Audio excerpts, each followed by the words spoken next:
bip bip bip bip. Bumibip bip bip bip bip bip bip bip bip bip bip bip na ba? Ang lahat. Martian.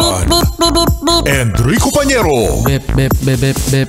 Bip bip bip bip bip bip bip. Bip bip bip bip bip. Titilaok! Titilaok! Bip bip bip bip bip. Ito na ang 101.1 Yes FM Balitang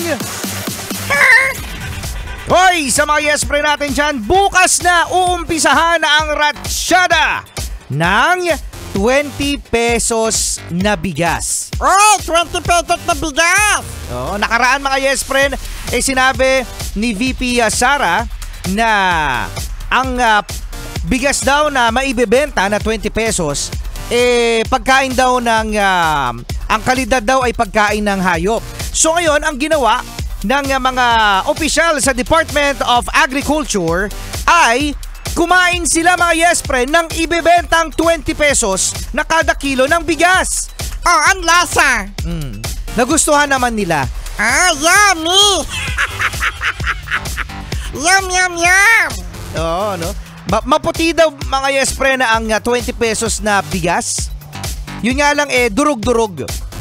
Oh, durug-durug daw mga Yes Pre ang kalidad. Siyempre, no, what will you expect naman din dahil tandaan na habang palaki ang presyo, pataas ang presyo ng bigas, tumataas din naman ang quality.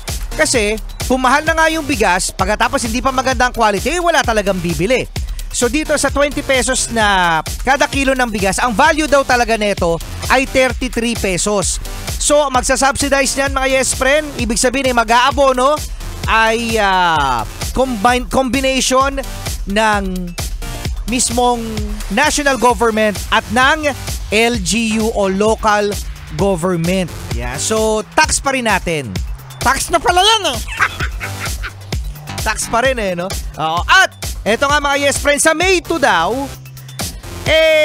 umpisa na rin daw pala dito sa Metro Manila. Yun naman pala! So yun, no? Nagustuhan naman mga Yes Friends. So, makakaasa ang mga bibili ng 20 petot na bigas na makakain naman daw ito ng maayos. Okay naman daw, masarap naman daw because again, it's 33 pesos sa totoong buhay. At itong 20 pesos daw ay pipilitin na maipamigay ng 20 pesos sa buwan ng Disyembre. O yeah, matagal naman pala din sa December. Alam mo ako, Rico Pañero, naniniwala talaga ako na sa pagsasaing yan Ay oo, malaking factor yan. Yung pagsasaing ng bigas. Kasi kung ang bigas nyo mga Yes Friend ay naisaing nyo ng malata, syempre, magsasacrifice din yung lasa. Shout out pala sa mga fast food! Bakit sa mga fast food?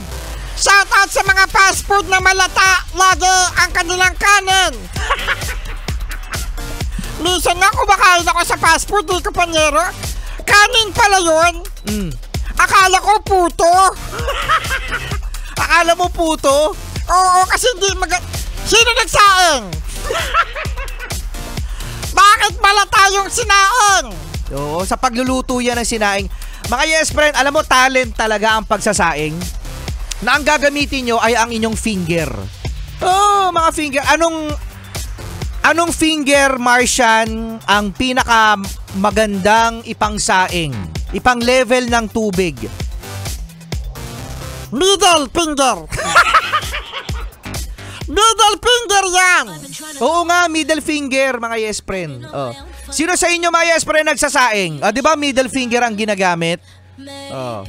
Totoo yan. Kung ano yung level ng bigas, ayun din yung level ng tubig. Kayo talaga di kayo marunong magsaing. Kasi lagi na lang kayo nagsasabi, maanong ulam? yan, kaka-cellphone nyo yan. Tapos minsan hilaw. Tingnan mo, hindi mo pa nababa yung rice cooker. Kaka-cellphone mo talaga yan Kasama nyo pa rin, Enrico Pañero. At Martian, magaling magsaing. I'm using my middle finger.